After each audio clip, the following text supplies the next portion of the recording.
Hi guys, welcome to a process painting tutorial. And before we get started, I have two questions for you. Watercolor is a little bit picky about the order how we paint foreground or background, so my question for you for this particular painting, should we paint the puppy or the poppy first, and why? Second question is, which one is easier to paint, the puppy or the poppy? Well, you guys, I'm going to be answering those questions right now, so let's begin. But before we can begin painting, we have to prepare our picture. So you can see I already have my picture and I've transferred it to my canvas. And my canvas is the Fabriano Artistico hot press paper, and I'm using extra white. The reason I'm using extra white is my colors are going to be principally Indanthrone Blue and Carbazole Violet, which are very dark colors, and I want to have these dark colors against a stark white background. And to keep that stark white background for my fur textures that kind of peep through, or for the eyes, or for certain parts of the puppy, I need to put in some masking. So here you can see I'm using the masking fluid, and I'm being very careful about how I mask in the puppy's eyes. I don't want any color to seep through that masking, so I'm putting on a very nice layer. I'm putting mask on the eyes, some of the texture on the forehead, the top of the ears, the whiskers, and some fine whiskers below the chin. For the poppy, I'm going to be doing some little textures in the middle of the poppy and some of the filament hairs on the two poppy bulbs that I'm also painting. Once the masking fluid is dried, completely dried, we can begin painting. And you can see that I have decided to, surprisingly perhaps, paint the puppy first. Now, a lot of times when we're painting in watercolor, we want to paint the foreground images first and then the background, but I've decided to paint part of the puppy first because that is where my deepest intensities are going to be. My darkest colors are going to be there in the nose and some of the fur, and so I want to get those intensities down first, and then I will paint the poppy. And I'm going to be very careful how I dampen the paper where that poppy is, just so I don't paint a lot of dark blue where I do want some of the leaves of the poppy to be, or the petals.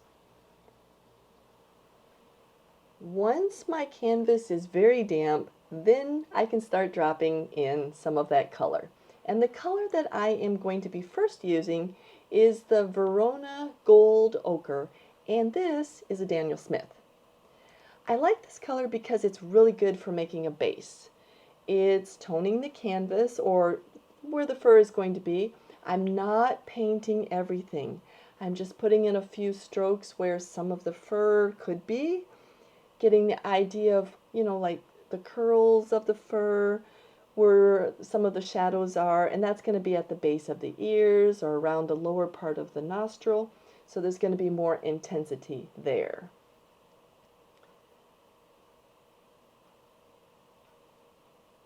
Like I said, I'm not painting everything.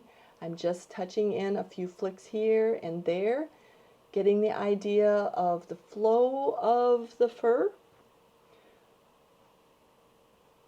along the top of the head or along the forehead.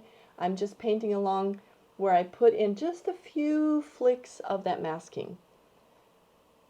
So that this Verona Gold is right beside the masking, so you're going to see a contrast with the masking and the whiteness of the masking once it's lifted, and this color that I'm laying down now. Now, if I make a mistake with the Verona Gold, I can easily lift it. This color is easy to lift, but it's so light and it's so diluted right now, it's going to be easy to lift anyway. So once I get this color down, the base, I can start putting in my second base color. And this is a very diluted form of the Indanthrone Blue. Now, Indanthrone Blue is not a staining color. It also lifts very well. And because it's so diluted, of course it's going to lift well. So don't worry about making a mistake with Indanthrone Blue or the Gold Ochre. So you can see that it does travel a little bit more than the Gold Ochre. Gold Ochre does not travel. It's kind of a heavier, like an ochre, a heavier pigment, so it just kind of sits there. But the Indanthrone Blue does travel well. You will notice that I am not putting Indanthrone on all of the gold ochre. I'm doing it on a lot of it, but I do want some of that gold ochre to be separate, and I do want some areas to be well blended. And then with my Indanthrone, I'm putting in a few more flicks of where the fur is on the top of the head or on the ears. And now I have increased the pigment load. And you're going to see me continually increase the pigment load because this is a process painting. It takes a long time to paint layer on layer on layer. So here you can see that Indanthrone Blue is clearly a traveling color. The top of the head now is starting to dry a bit, and so I can start to put in some more hair textures rather than letting those colors bloom and just go everywhere. So here again, those layers are going texture by texture, strand of fur by strand of fur. And you can also see that I have already added some of the Carbazole Violet. Now the Carbazole Violet is a darker color. It's going to increase the shadow. So I'm not using the Carbazole Violet as strong as the Indanthrone. I'm using it more for getting more of the shadow and the tone. For the nose, I used a lot of the Indanthrone and touches of the Carbazole Violet, and then I even put in a little bit of red because I wanted a different kind of purple there, a darker purple. And again, these colors are going to stain part of the muzzle, but for the most part, I'm not painting the muzzle. I'm just putting a little bit of color there, little flecks of shadow, defining some of the hairs along the edge of the muzzle and the lower lip, but I'm really not painting a whole lot.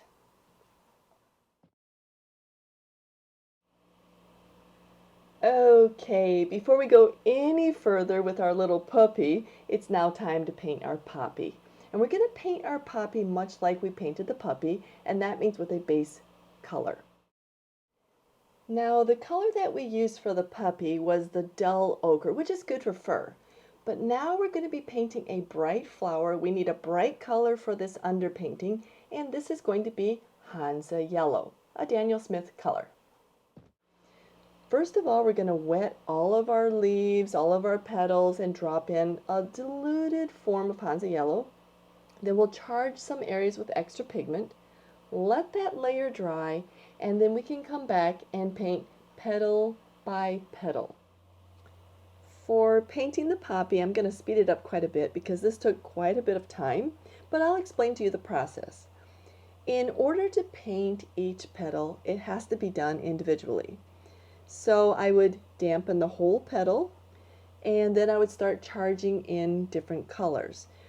I used 2 reds, an orange, Hansa Yellow, and either Carbazole Violet or Indanthrone Blue to charge in a deeper color just to make kind of a purple for the shadowed area. Now the area where I made it the lightest was the outside of the petal, and the part of the petal that would be deep in the flower is getting the deepest color. So I would paint each petal individually, and I didn't paint tangent petals. I would paint one petal, skip around, move to another area, paint another petal, because if you paint petals side by side that are wet, you're going to have those colors bleeding into each other. So you can see that it took quite a bit of time to paint each petal, charge in different colors, sometimes go back and charge in more colors, or after a petal dried, add a little bit more intensity of color. After all of those petals had been painted and I had the intensity about right, then I painted in the center. And by painting in the center, it was a little bit of yellow right in the middle. Let that dry, and then I would put in some of the Indanthrone Blue, just a hint, get a base down, and then I charged in more color to get that center of the poppy, which is really dark. Okay, so now it's time to take off the masking. What you don't see in this tutorial is that I took the masking off in two different stages. In the first stage, I took it off where the eyes are and where that white fur on the top of the head is very white right now. And then I started painting in the eyes and that fur on the top of the head. When I painted in the eyes, I kept the lower part of the eye quite bright, and the top part I kept adding in a lot of color. Then I painted the fur on the top of the head so that it looked more natural. Then I removed the second stage of masking, and that was from the masking off of the lower part of this painting, where the whiskers are and the poppy is. And in those areas, I just did some simple white liquid watercolor touch-up just to bring back some of the areas that got a little dark. Okay, guys, I asked you at the beginning two questions. The first one I answered, which one was I going to paint first, the puppy or the puppy? The second question was, which was easier to paint, the puppy or the poppy?